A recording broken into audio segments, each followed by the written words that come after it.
Welcome back to our channel. I'm Azette. And I'm Jerome. And we are the Millers. The Millers. Guess what, babe? What? Today's our anniversary. It is? Yeah. How's that our anniversary? Today is the 14th of February.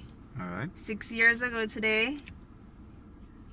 Oh, it is? 6 years ago today, what happened? I have no idea. 6 years ago today, you flew to Jamaica to see me for the first time. Oh, yeah. It was 2016, right? No. 2015. No, 2016. Yeah, see, I'm right and you're wrong. But at least I got the date right. Well, whatever. So that would be what, 5, 6, what years? 5 years, no? 5 years. Mm-hmm. 5 years time really does fly. Well, happy anniversary. Happy anniversary to you, babe. Well, today what we want to talk about is how we survived year 1. The things that we missed during the dating period, really.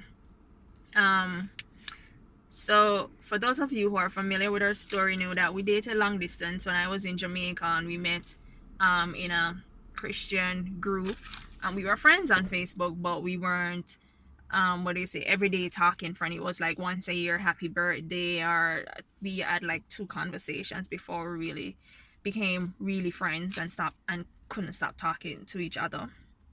And one of the things that we did the first day that we met was I gave him a test.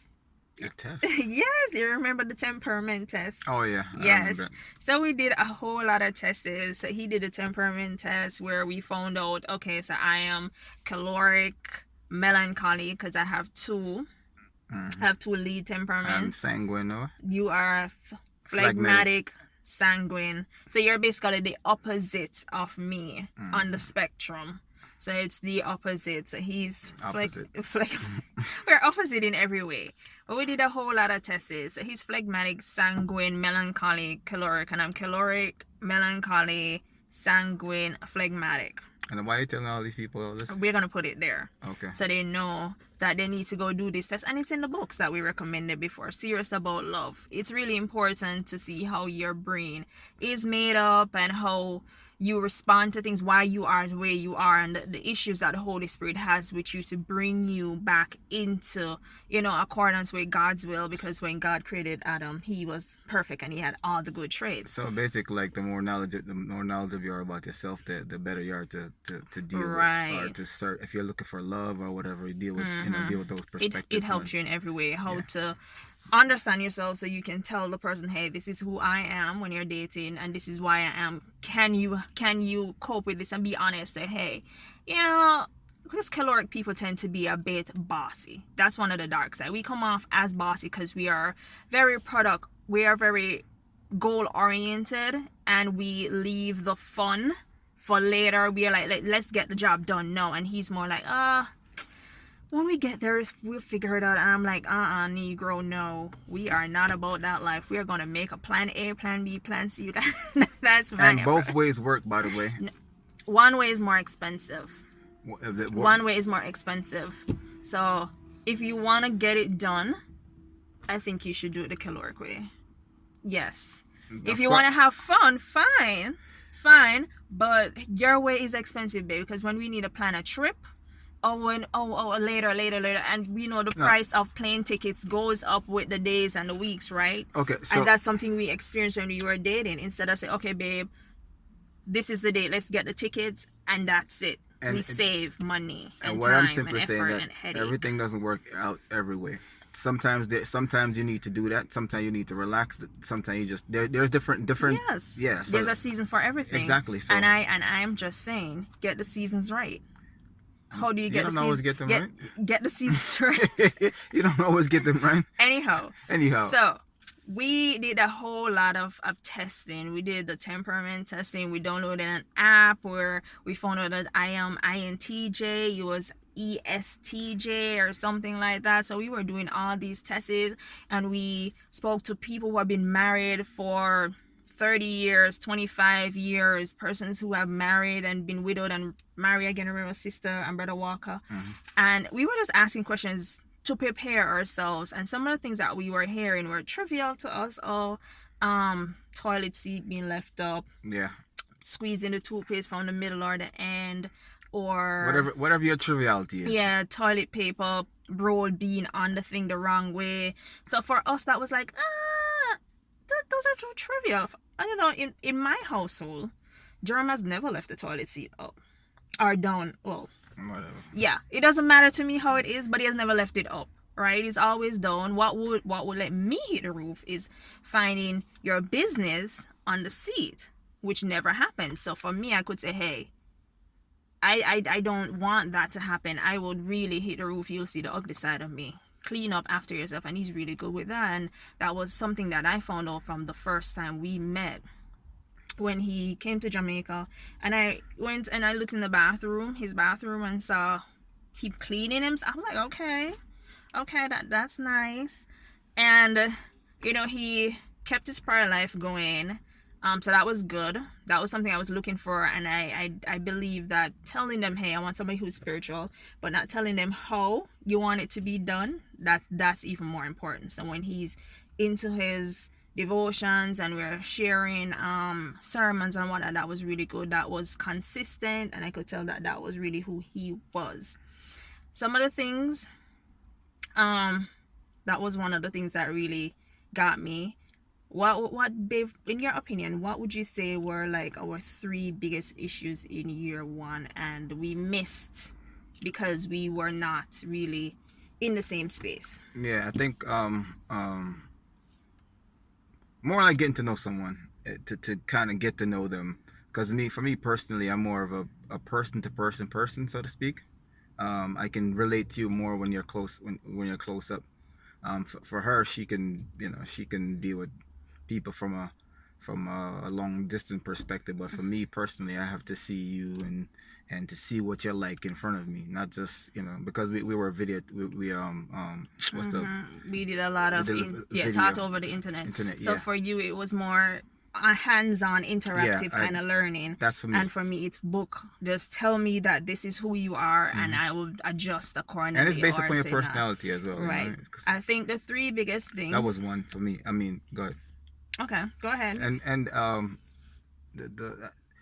I think the second thing, we did communicate, but I think the communication could have been, it would have been different if it was in person to person, because the things that we could have basically, like some of the things that I could have learned about you when you were here, then I'm trying to learn about you by communication, but it wasn't necessarily working out that way. So I think that was one of the other issues for me. And you? Well, I put them into categories because that's how I am. That's a choleric brain, a melancholy brain. We categorize, we prioritize and put things in categories and organize it. That's how my brain works. So for me, I would say the biggest thing was learning each other's love language. Yes, that was a big issue. Yeah. The second thing was learning or accepting or finding that compromise between the different personalities and our temperaments, and finding that middle ground, because we don't marry people to change them. Nope. You accept them as they are. Right. So I don't want to change it, but he needs to learn to compromise that, okay, these are the moments where she needs quiet, no talking, because I'm really stressed and I need to just de-stress, and I de-stress in solitude and get my thoughts together. I'm not an outwards thinker. I'm more putting it all in my brain, and then when everything is organized and structured, then I'll say, and then I'll tell you. That's how that's how I communicate. So it was learning the love language, which was an issue, and learning to compromise with the temperaments, finding that middle ground, give and take. And the third, I would say, was our living situation, because of what was happening back home in Jamaica when I left, and what we want to accomplish, things that we discussed. The living situation was not very what was the word? It wasn't conducive to us merging or becoming one. So the first thing we're going to discuss is love language. Okay. So my love language is, I like words of affirmation, And words of affirmation it's important to me to receive that. I prefer compliments from that significant other. I like compliments. That's just my love language. And he likes, what was it, act of service? Yeah. He likes when things are done for him, which it got some getting some working out, because he's not used to receiving or even giving compliments. For him, the way he was brought up was their love language in his family was more insultive. So they'll call each other's names, They and never I'll be call me like, no name. they Not me. that's what I observed. Not for me though. It was difficult for you to give compliments. No, that's not the point I'm talking about. The part I'm talking about. Why was it so difficult for you to give compliments? Because we never. That's it. I didn't grow up with if you don't grow up seeing your mom and your dad or whatever, and you learn how to do those things. Those things you don't know them. So it's not like it's not. I'm basically saying that in those in the way that you grew up. I mean, I don't know how you basically in terms of how you grew up. I don't know if your mom would compliment your dad, whatever. I don't know that. I can't say that because you never really said that. But the point being that I have never had to deal with a woman that you had to, compliment was a big thing. So I didn't. It just never. So one what I observe with his family, they don't compliment each other. They're loving, they're loud and loving, and they give each other nicknames that. In my household growing up, you don't call each other those names. So that's how they show each other love. And it was something that I found that it was not easy for Jerome to give compliment. It's easy for him to text it. He will text it. So when I was in Jamaica, he'll text it. But now that we are living together, I find out I could see that he's putting in effort to say things that growing up in Jamaica, men in Jamaica, it's like they strip you with their words. So it was just so but still it was easy for them to say. And even when they are serious, because I've been in serious relationship, it came natural because that was the culture. Jamaican men mouth sweet, subtle, as we say. So it was effortless. So to now be married to someone who has free range and him being so constrained, like we were still dating, it's like, what's going on? At one point I found myself questioning, does he even find me attractive? So that was something that we had to overcome, and he's very good now giving compliments. It's easier over time. Mm-hmm. And she likes to rush stuff. I like to take my time. I just want to get there. And for him, the act of service, I struggled with that because of how I grew up. Because of how I grew up. Jerome likes, because he's the baby, Jerome likes things to be offered to him. And I am more, the way my mom grew us is, if you want something, you ask for it. Mom, may I have, and you ask for it. You just take it. Tell the truth. You just take it. I expect you to take things. No, I'm not. I'm eating I'm going in a store to buy something to eat, and he expects me to say, hey, do you want something? When I'm expecting, you're going in the store, could you get me this? Because that's how I grew up. If you want something, you ask for it. But he wants it to be offered, and that's his love language, right? That for him, that communicates that I care about him, I'm thinking about him. And that wasn't easy for me. No, it wasn't. It was not easy for me because growing up, I'm a go-getter, and if I want something, I ask or I work towards getting it. I wasn't used to nobody offering me anything. Nobody offered, hey. And normally when people offer me things, there are strings attached. So that was something that I had to, that's just one of the love language issues that we had to work out. In the temperament part of it, right, I am very introverted and he's extremely extroverted. And we did not realize this during the dating. We realized it on paper that was a problem. I was introverted because we did the test, and I was INTJ. So I do a lot of my thinking inside. I need a lot of alone time. And I remember when we just got married and we woke up, after the honeymoon, and we got up, he was just there, and I was like, why is he still here? And he was just talking, and I was like, no, I can't. That was a big issue for us because he talks a lot because he's extroverted, so all his thoughts, and I know that that's how he expresses or builds intimacy, because he's sharing his innermost thoughts, everything. He's just pouring it all out, and I am not like that. I don't share everything with you, especially when it's in the building stages, when I'm formulating that idea and that concept. I keep that to myself. I read, I research, and then when it has been properly constructed, that's when I say, hey, I've been reading this passage in the Bible, and I realize, and then I tell you everything in a very chronological, structured manner. Yeah, not so me. For him, it's more like, okay, and that piece there, and I remember I had to say, babe, I'm not in your brain. I'm not in your brain. You have to start at the beginning. You can't start at the middle, because I'm not in your brain to see what the thought was. Because he would just, a point would come, hey, babe, I was thinking, and he was telling you like, it's not cohesive. Where did start here? Where? All right, move on. Let's move on. Start here. So we had to learn to, okay, when he picks me up from work, and because I'm introverted, and because I'm in the office with a whole lot of people who are extroverted, some introverted and some extroverted, that drains my energy. So when you pick me up from work and you say, hey babe, how was your day? And I was like, oh gosh, it was rough. I need a good 50 minutes to just not say anything, to just de-stress and all of that. And he has all these ideas and everything that happened, and I'm like, yeah, I can't right now because I have zero energy. And I heard this speaker, I don't remember his name. I don't know if it helped you when I told you, babe, you can tell them, where he talks about introverted and extrovertedness, because majority of Jerome's family are either extroverts or ambiverts. And I think your nephew O'Neill is the only introvert there, and your older brother, who I've never met, is also an introvert.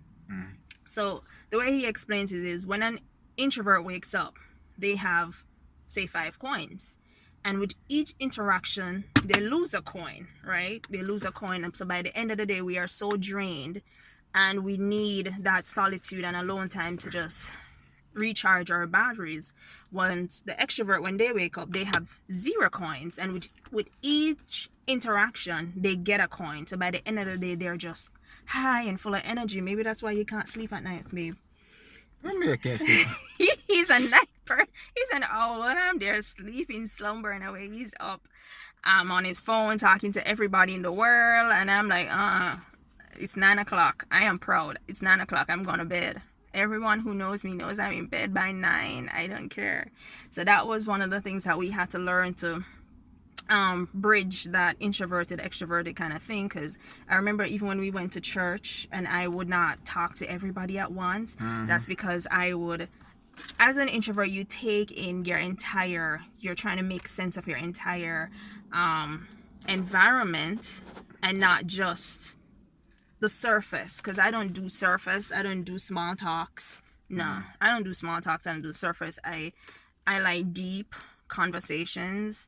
And he just didn't get why I wasn't going around, hey, happy Sabbath, how are you? And I wasn't expecting you to do that, but you wanted me to be friends with everybody immediately. I want to be friendly, not friends. I can't do that. That's the difference. Friendly. I can't do that, because it drains my energy. So that's something that we had to really discuss, and he had to, because I felt like he was just trying to change me. And the thing with introverts is, if you force an issue, it's not gonna work. Okay. I'm very strong-willed, so it's not gonna work. Everybody's strong-willed. Either I will not. I can say no. Either I will not leave the house with you anymore. Well, that's what you'll get, basically. I'm not going there with you because you're forcing the issue. I like things to happen organically and, a process. I don't like it being forced. So that was one of our big issues. Just allow me to develop my friendships on my own pace. And then you used to rush me when I used to want to talk to my friend. So because you're talking to your friends, I want to go home and eat. I'm hungry. I'm tired and I'm hungry. It's not all the time. You can call your friends. It's not all the time when you're. So basically, she had the opposite. I had the opposite issue with her. All right. She didn't like. She was like, oh, let's go. And when I'm here trying to trying to talk to my friends, trying to have a have a communication, talking to my friends, and basically build our friendship. Now she's like, oh, let's go, let's go, let's go, let's go. And I'm like, man, listen. I used to get upset about that stuff too, but like she said, eventually, I think that just because we were trying to merge two different lives and trying to figure out, how things gonna work, but eventually, we did get it. She got it, and I got it, and then we didn't have any, that kind of just went away. So I think that was the most important part of all this is working together. Yeah, being patient and understanding. And I think you ask a lot of questions. Yeah. Like, why are you like that? And sometimes you won't get it, because I don't think he thought something was wrong with me. And how we missed it during our dating, our long distance dating, is because we didn't spend no time together. Not just that, but our communication was scheduled. We'll wake up in the morning and send our prayers, and I'll be off to work, and I'll be quite fine. I'm there at work, just doing my work. And when I'm leaving work, I'm like, hey, I'm going to the gym. And that was it. He will send me a message and say, oh, hope you had lunch, had a great... So it was very scheduled. So I could listen to his messages when it was convenient for me.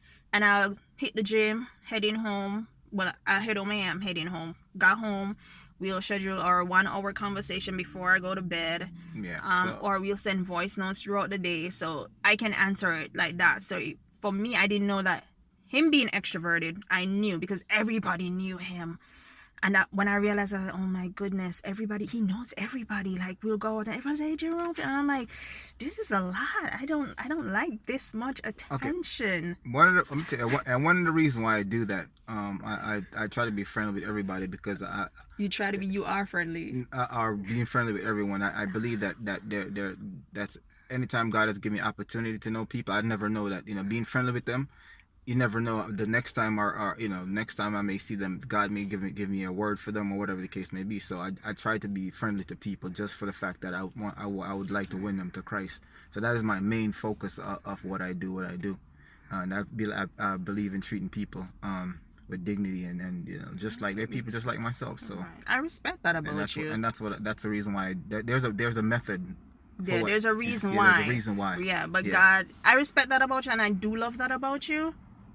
But you have come to understand that everybody's different, and God uses you based on your personalities. So he is friendly with everyone, and because he's friendly, it's easier for him to give the message of God to that person, because they know that, oh, he's nice, and he listens to me, and he knows that. But my personality is different. I'm quiet, and what I realize is, some of his friends that I met, I'm closer to them now because of their personality. They're quiet, and they want somebody to confide in, because I'm quiet. And then we have that building of the minds, that meeting of the mind, building mind bridges, so I'm able to communicate with them. So there's nothing wrong with being introverted or extroverted. God uses you. He made you like that, and he uses you based on that fact. So we had to come to that understand that, hey, me being introverted, this is, it brings balance to our marriage, because sometimes he does go overboard with it, and I'll be like, okay, babe, we need to reel it back. And then there are times when I'm in my shell, he's like, okay, babe, just come, and I'll go somewhere he wants me to go, and I'm like, after, I'm like, oh, those interactions weren't so bad. I actually enjoyed that. So he does pulls me out of my shell. And I have met some interested and exciting lifelong friends because he pulled me out of my shell. It was just for us to find that middle ground. And we did, by the grace of God. We have found that middle ground. And our encouragement is, if you're dating long distance, do ask the person how they are, how they relate. Do they need a lot of time? Because our Pastor Rose, is like that. He is an introvert, and his wife is an extrovert. And what they do when they go out, they keep a close eye on each other, because she knows that his energy level will fall. It's not that he's being snobby or anything. Your energy level, your body, the way the chemicals, and you can Google it. There are plenty of videos on YouTube about it. Your brain chemistry is different, and so you lose energy and you need to recharge. So for them, they have 2 vehicles. When he gets too tired and he can't take any more interaction, he'll signal to her to let her know, okay, I'm leaving. And she's like, okay, and she stays and she mingles, and that's fine for them. And if it's at home, he'll signal to her that, hey, I'm tired, and she will, politely get the guest out so he can get his rest. So it can work. It's just to find that understanding. Yes. Yeah. All right. Well. No, the third point. The third point. The third point was our living situation. Now, when we decided, okay, we're gonna do this marriage thing, and that means it makes more sense for me to come to America because it's a better economy and all of that. I had parents back home who weren't really working. Like my mom, she experienced a stroke and she just couldn't work anymore. The doctor said, hey, Mom, it's time for you to wrap this work thing up. So she had to stop. She had to close her daycare and stop. She was getting so many kids because she's like the lovable mommy. So I was like, you know what? Still going. And what we're gonna do is we're gonna remain with Jerome's family. He pays rent. He lives with his sister, and he pays rent to her. And we're like, okay, so I'll live there with them until I get a job, which we thought would have been 3 months. No, which would have been 3 months, and then move out once we start getting a job and I'm able to support my family back home and pay for a larger place for us. But that took longer than we anticipated. And being in that environment, they are not Christians. So I don't want to discourage anyone who will be living with their spouse and their family. It works for some people, but it works when everyone is in one accord.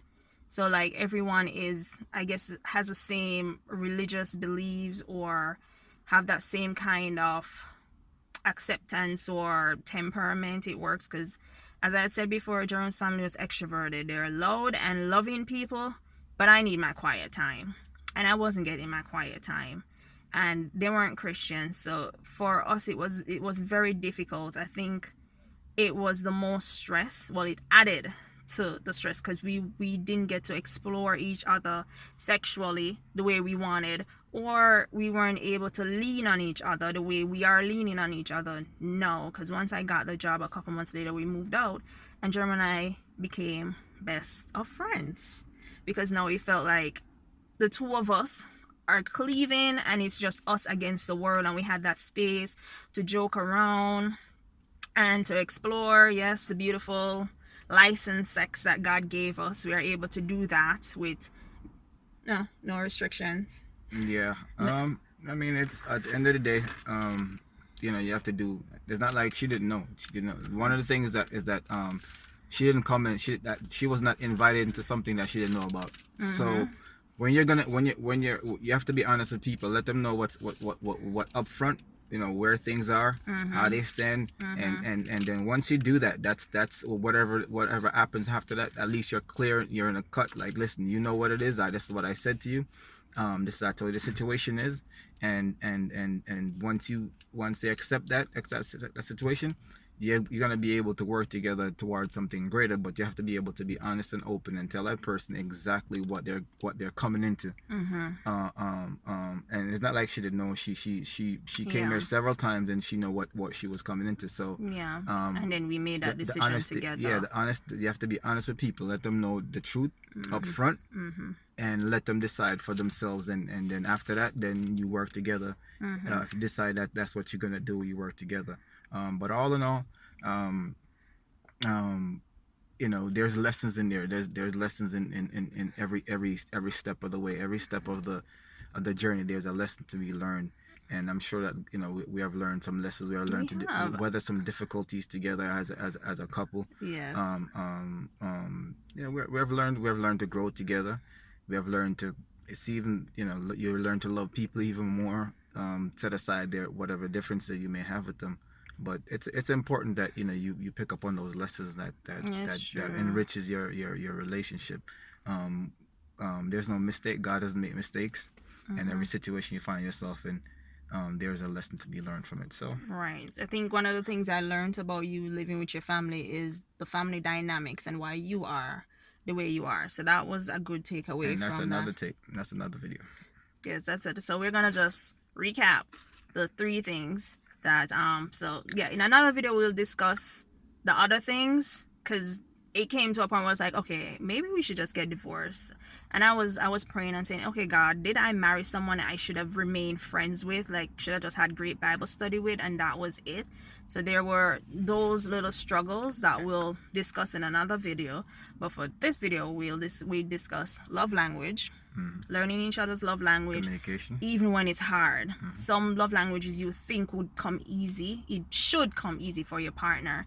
You'll realize, oh, so after 23 decades, 4 decades of being this way, overnight or even 1 year of marriage, they're not gonna change overnight. So you have to be patient. And it is not true what you see in the movies, that the person always know the right thing to say, and they're gonna know that when you stop talking, they're supposed to chase after you and get you your favorite ice cream. No, you're gonna have to tell them. You're gonna have to. That's real life. So learning each other's love language is not like the movies. It's gonna take time. It doesn't always come easy. And dating long distance, unless you really are open to say, hey, my love language is this, because we did discuss that. But sometimes when you're in the thick of it, you're like, oh, she did tell me this, but this is what it really is. Exactly. So, when you face to face with whatever, that situation, right, how do you deal with it? You know what I mean? Yeah, when your core values are being challenged. Yeah. The other one is temperamental difference. We are opposites, but we balance each other. And I think it's important to always go back to why did I marry this person? What was it about them? And focus on that while you're working on the opposite or the issues. But focus on, I got married to this man because I know hitching what did they say in America? Hitching, whatever, getting hitched to this guy, I am guaranteed that I have a partner who is going to help me into the kingdom. So whenever I get frustrated with him not being romantic or not doing what he said he promised he would do, I'll be like, okay, this is not going to affect us getting into heaven. We'll just have to talk about it, and I'll have to remind him. And secondly, it was a learning experience being with his family. And I think moving out for us, it actually saved our marriage. It was the biggest decision, I would say, that saved us. But we learned a lot. Yeah, and we are best friends now. And know that I reminded him earlier that today is our anniversary. Let's see in our next episode what he did. Romantic. I would definitely keep. We just met. We met on that was our first time meeting. Yes. So that was at the anniversary. It's an anniversary for our first meeting in the flesh. That's a big deal. All right. Right. So we'll see what gift he brought home. What did he learn in the past 5 years? Anyway. Okay. So thank you for joining us. And I'll see you in the next episode. Bye. Please don't forget to like, share, and subscribe to our channel. Thank you so much. All right, bye.